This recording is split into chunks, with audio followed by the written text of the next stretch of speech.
हमारे देश में दलितों, पिछड़ों, अति पिछड़ों, आदिवासियों की शिक्षा को ये सरकार जब से आई है लगातार उनको रोकने का प्रयास किया जा रहा है। उनके वजीफे बंद किए जा रहे हैं। रोहित वेमुला का जो मामला है वो आप सबके सामने रहा है। जो सरकारी स्कूल और जो कॉलेज हैं उनकी हालत गड़बड़ कर दी गई है।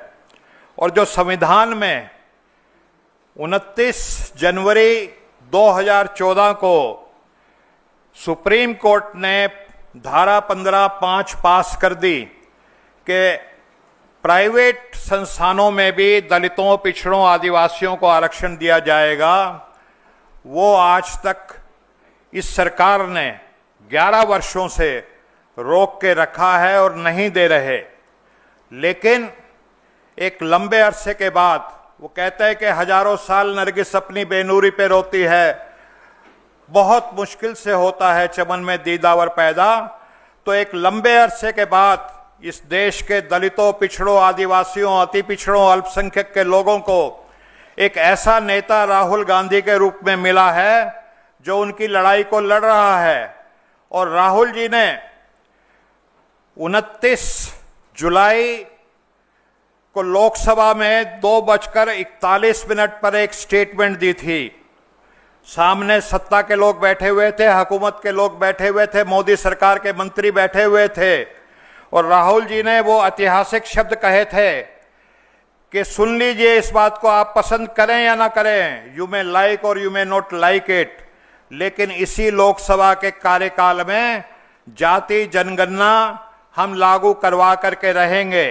और आज फिर राहुल जी ने दरभंगा के इस कार्यक्रम में, जिसमें उनको जाने से रोकने की कोशिश की गई, एक बार फिर वो प्रोफेटिक वर्ड्स बोले हैं कि इस सरकार से जो संविधान में हमारे 15(5) जो हमारा आर्टिकल है, जो इस देश के दलितों, पिछड़ों को, आदिवासियों को, अति पिछड़ों को प्राइवेट संस्थानों में आरक्षण का अधिकार देता है, ये मोदी सरकार जिसको लागू नहीं होने दे रही।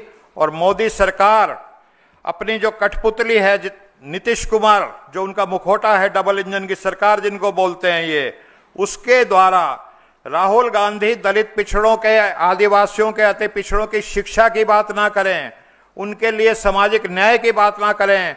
आज उनको रोकने की कोशिश की गई लेकिन उनको वो रोक नहीं पाए। मुख्य सड़कों पे बैरिकेड लगा दिए गए, लेकिन राहुल जी अपनी कार से उतर करके पीछे की सड़कों से जाकर के वो अपने गंतव्य स्थान पर पहुंच गए। विक्टर हुगो ने कभी कहा था, no power on earth can stop an idea whose time has come. Social justice एक ऐसा ट्रांसफॉर्मेटिव आइडिया है जिसका समय आ चुका है। और राहुल गांधी जी इस आइडिया के, इस मूवमेंट के, इस आंदोलन के नेता, जननायक, न्याय योद्धा और हमारे संविधान के रक्षक बनकर के उभरे हैं कि वो शिक्षा ना लें। लेकिन अब वो मनुवादी ताकतें अपनी मंसूबों पे कामयाब नहीं होंगी। और राहुल गांधी जैसा नेता इस देश में, इस संविधान में जो कुछ भी लिखा है उसको सामाजिक न्याय, आर्थिक न्याय, राजनीतिक न्याय भारत में आकर के रहेगा और इसको ज्यादा लंबे समय तक रोका नहीं जा सकता।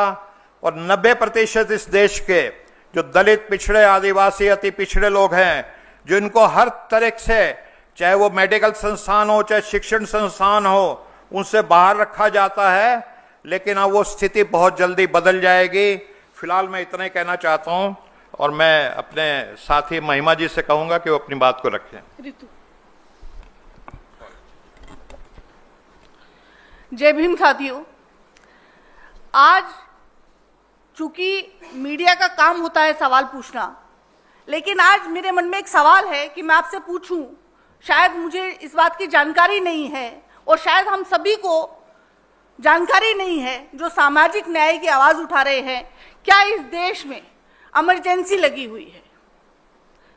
क्या इस देश में इमरजेंसी लगी हुई है कि नेता विपक्ष जो है वो छात्रों से मिलना चाहते हैं और उन्हें इतनी बुरी तरह से रोका जाता है, पुलिस के द्वारा, प्रशासन के द्वारा धक्का मुक्की की जाती है? क्या इस देश में अब ये हालात आ गए हैं कि राहुल गांधी जैसे जननायक, जो कि भारत जोड़ो यात्रा में कन्याकुमारी से चले कश्मीर तक और एक सामाजिक न्याय की जिन्होंने आवाज उठाई, आज जिस क्रांति की आगाज जो उन्होंने किया, आज देश का बच्चा बच्चा उस क्रांति का जनक बन चुका है, उस क्रांति का आगाज बन चुका है।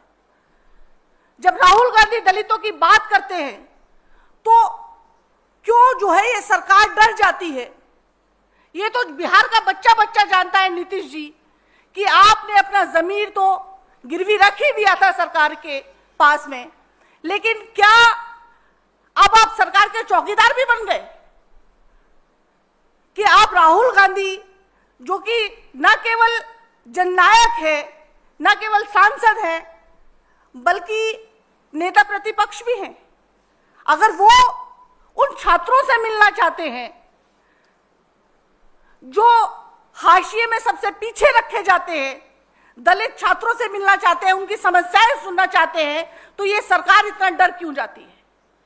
ये सरकार इसलिए डरती है कि राहुल जी अगर उन छात्रों से मिलेंगे तो वो छात्र जो है इस सरकार की पोल खोल देंगे कि हॉस्टल में क्या क्या होता है, कितनी बार हॉस्टल को खाली करवाया जाता है, उन्हें जात के नाम पे अपमानित किया जाता है, उन छात्रों को जातियों के नाम पर कितनी यातनाएं दी जाती हैं, उनकी स्कॉलरशिप रोकी जाती है, उनकी मेरिट रोकी जाती है, उनके साथ दुर्व्यवहार किया जाता है। तमाम जितने भी हमारे देश के बड़े संस्थान हैं, हमारे दलित छात्रों को वहां पर जो है एंट्री नहीं दी जाती। और जब राहुल गांधी इस बारे में बात करते हैं कि क्यों दलितों को जो है जो हमारे मुख्य देश के संस्थान है, हमारे संगठन है, उनसे दूर क्यों रखा जाता है, तो ये सरकार क्यों डरती है? ये सरकार डरती है कि अगर इस देश का 90% दलित, ओबीसी, पिछड़ा समाज अगर जग गया तो ये सरकार का तख्ता पलट देंगे, और सरकार अपना तख्ता पलटने से डरती है। इसलिए इस समाज की आवाज को हमेशा से दबाया जाता है, दलित को और दला जाता है, पिछड़ों को और पीछा किया जाता है। ये लेकिन राहुल गांधी ने जो एक इंकलाब की आवाज जो इस देश में उठाई, जब उन्होंने भारत जोड़ो यात्रा शुरू करी, वहां से ये इंकलाब उठा और आज इंकलाब उस मुकाम तक पहुंच गया है कि राहुल गांधी को अब किसी सरकार की परमिशन की आवश्यकता नहीं है। अब जो हमारे देश के छात्र हैं, जो दले गए हैं, जो हमारे देश के युवा हैं, जो दलित हैं, पिछड़े हैं, वंचित हैं, वो उनको हाथों हाथ उठाकर उस जगह पर लेके जाएंगे जहां पर उनकी जरूरत है। और इस देश में जहां भी अन्याय होता होगा, अत्याचार होता होगा, दलितों को पीछे रखा जाता होगा, उन पर अत्याचार होते होंगे, वहां वहां राहुल गांधी आपको दिखाई देंगे। और ये सरकार चाहे जितनी मर्जी कोशिश कर ले, राहुल गांधी को रोक नहीं सकती है। इन्हीं शब्दों के साथ मैं अनिल जी से रिक्वेस्ट करूंगी कि वो अपनी बात कहें। Any questions regarding it?